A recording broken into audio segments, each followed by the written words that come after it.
दोस्तों, जय भीम, जय भारत, नमो बुद्धाय। मैं निखिल सबलानिया नई दिल्ली से आज आपको बाबा साहेब के जीवन का एक अंश बताने जा रहा हूँ, जिससे कि उनके कुछ विचार पता लगेंगे। और ये पुस्तक युग पुरुष बाबा साहेब डॉक्टर भीमराव अंबेडकर जी से लिया गया है, जो कि बाबा साहेब के करीबी रहे शंकरदत्त शास्त्री जी द्वारा लिखी गई है। और इस विषय का शीर्षक है कि नौकरी मिलते ही शादी की चिंता। तो दोस्तों, बाबा साहेब के क्या विचार थे कि बाबा साहेब द्वारा दिलाए गए प्रतिनिधित्व की वजह से तो हमारे नवयुवक और नवयुवतियों को नौकरी मिल जाती है, लेकिन नौकरी मिलते ही उनको तुरंत शादी की चिंता होने लगती है। माँ बाप का प्रेशर, समाज का प्रेशर, मित्रों का प्रेशर और आर्थिक मजबूती की बाद जब क्यों उनको तुरंत ही नौकरी की चिंता लग जाती है, इस पर बाबा साहेब के विचार जरा ध्यान से सुनिए। मैं प्रारंभ करता हूँ। बाबा साहेब की इच्छा थी कि हमारे कुछ नौजवान अविवाहित रहकर हमारे समाज की सेवा करें। हर कोई शिक्षित व्यक्ति जो बाबा साहेब के पास गया, यही वादा करता था कि वह अविवाहित रहकर अपने समाज की सेवा करेगा। लेखक भी उन्हीं में से एक था। बाबा साहेब ने जब मुझे मुझे अर्थात ये अ, जो शंकरानंद शास्त्री जी जो लेखक हैं अपनी बात बता रहे हैं, जैसे कि मैंने बताया कि बाबा साहब के करीबी रहे, तो वह लिखते हैं कि बाबा साहब ने जब मुझे सिविल सप्लाई विभाग में अफसर बना दिया, तो सबसे पहले लेखक के पिताजी को यही चिंता हुई कि मेरी शादी करा देनी चाहिए। मैं उस समय 27 वर्ष का था। पिताजी को मेरी शादी की चिंता थी और मुझे चिंता थी अविवाहित रहकर समाज सेवा करने की। इन दोनों चिंताओं में मुझे पिताजी की चिंता दूर करने के लिए अपनी प्रतिज्ञा का बलिदान करना पड़ा। यह मेरी कमजोरी थी। इसका जवाब मैं आज तक नहीं दे पाया हूँ। ना ही मैं अपने आप को क्षमा कर पाया हूँ।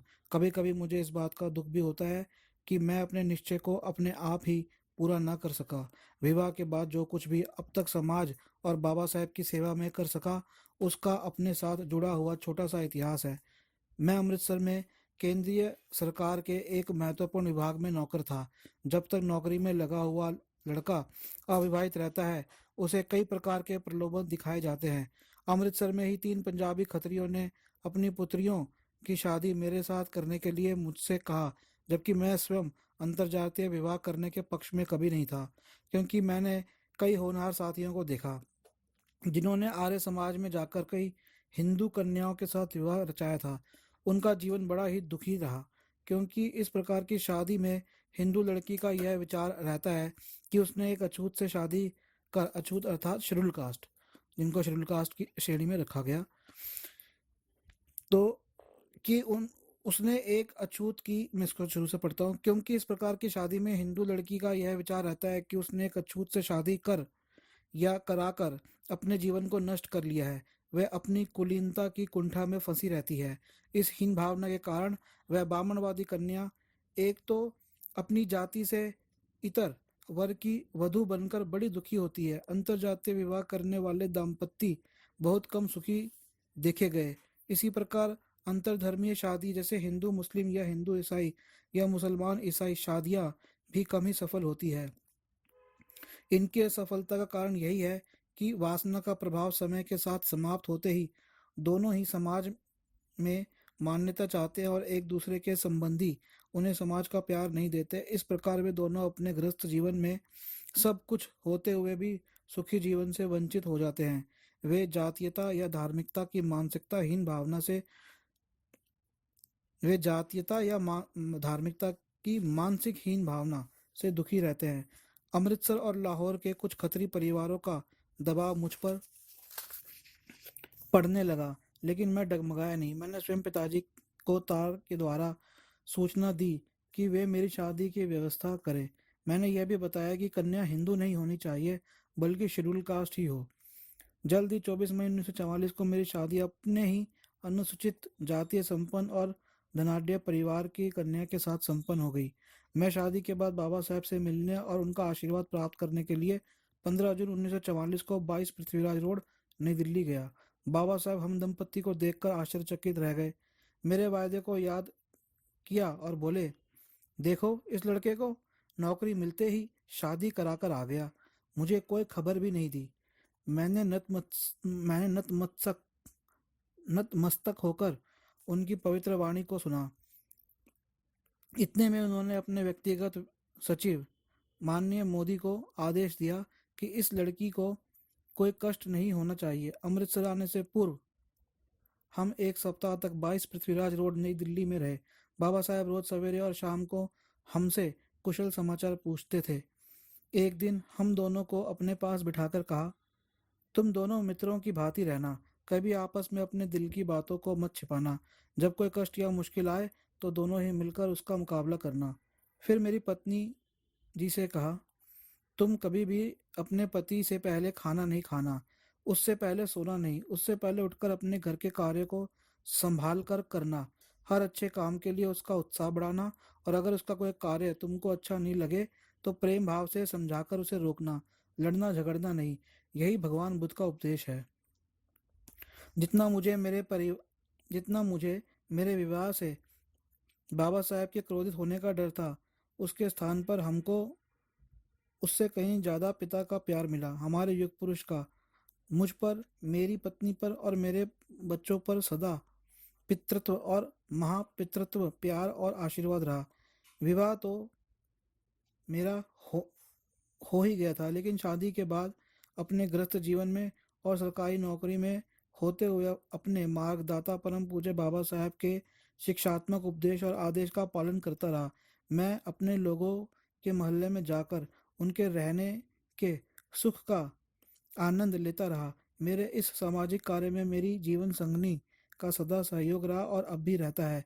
यह कोई स्व श्लाघा नहीं बल्कि हकीकत है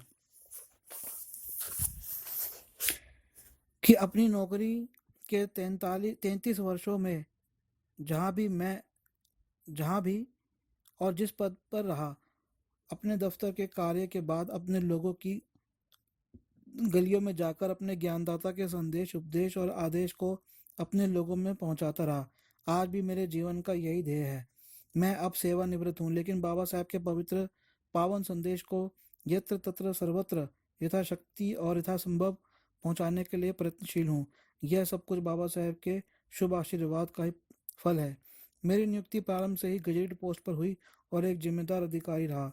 यदि बाबा साहब का पवित्र सानिध्य और सस्नेह शुभ आशीर्वाद मुझ पर नहीं होता तो मैं भी दूसरे अधिकारियों की भांति सायंकालीन सरकारी या गैर सरकारी क्लबों में जाकर बैठता, शराब पीता और ताश पत्ते खेलता, अथवा अथवा अन्य अंत और बाह्य क्रीड़ाओं में लगा रहता। लेकिन मैंने ऐसा कभी नहीं किया। मेरे लिए मेरे पथ प्रदर्शक के आदेशामृत आदेशामृत का नशा ही काफी था। इसलिए पदीय कर्तव्य पालन के बाद जो भी समय मिलता था उसमें बाबा साहब के पवित्र संदेश को अपनी जनता तक पहुंचाने का प्रयत्न करता था। अब भी इस वृद्ध और न्यूनधिक आसक्त अवस्था में भी मैं अपने मार्ग पर चल रहा हूँ। मुझे संतुष्टि का अनुभव होता है कि मैं अपनी जीवन संगनी के उत्साहवर्धक सहयोग से अपने मार्गदाता के एक उपदेश को तो अपने जीवन में चरितार्थ करता हूँ। मेरे कहना ना होगा कि मेरे कार्यों में मेरे पुत्र और मेरे पुत्रियों और जामाताओं का भी भूरी भूरी सहयोग रहा है और रहता है। इन सब के कारण मैं अपने आप को सुखी मानता हूँ। मेरे मित्र, सहयोगी और सहृदय जनता का भी मुझे खूब स्नेह और सम्मान मिलता है। उनके प्रति मेरा मन सदैव कृतज्ञ रहता है। आगे कार्य करने की प्रेरणा और उत्साह मिलता है। इसमें लेखक जो शंकरानंद शास्त्री जी, उन्होंने मूलतः यह बताया कि बाबा साहब चाहते थे कि हमारे युवक युवतियां जब नौकरी लगे तो उसके बाद तुरंत विवाह ना करके पहले समाज को सेवा दे। हम देखते हैं कि बहुत से देशों के अंदर 3 साल से लेकर 2 साल, 3 साल से लेकर 5 साल तक सामाजिक सेवा करने का या सेवा में सैन्य सेवा देने का अनिवार्य कानून होता है। ऐसा करने के लिए वहाँ पे आपको बाध्य होना पड़ता है, और बाबा साहब भी यही चाहते हैं कि हम समाज को पहले सेवा दें। तो कई बार लोग नहीं दे पाते किन्हीं कारणों के वश में, परंतु ये बात लेखक समझा रहे हैं कि यदि ऐसा ना भी हो पाए तो विवाह के उपरांत भी वे दें, और ख़ास करके युवकों के ऊपर यह ज़्यादा बोझ होता है और उनकी जो विवाहिता होती है उनको उनका साथ देना चाहिए। मैं ये भाग अभी समाप्त करता हूँ। हमारे और भी बाबा साहब के जीवन से जुड़ी अंशों को आपको प्रस्तुत करते रहूँगा। जय भीम, जय भारत, नमो बुद्धाय। मैं निखिल सबलानिया, नई दिल्ली से। दोस्तों, जय